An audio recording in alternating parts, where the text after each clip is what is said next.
God లో ఉందన్నమాట. GOD. G అంటే జనరేటర్ ఆఫ్ గాడ్ అంటే మనం పుట్టినవాడు బ్రహ్మ. O అంటే ఆపరేటర్, జీవితాన్ని ఆపరేట్ చేసేవాడు విష్ణుమూర్తి. D అంటే డిస్ట్రాయర్ మహేశ్వరుడు.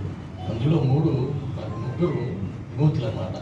దానిలో బ్రహ్మ మొదటి చుట్టూ మన జీవితాన్ని డిజైన్ చేసి పంపించేవాడు.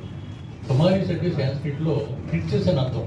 సో మనందరూ ఈరోజు రక్షాబంధన పండుగ ద్వారా ఈ మన బ్రహ్మకుమారి సిస్టర్స్ అవనండి, ప్రిన్సెస్ అవనండి ఏ విధంగా తీసుకున్నాం అంటే మనకి కట్టడం అనేది మన అదృష్టం ద్వారా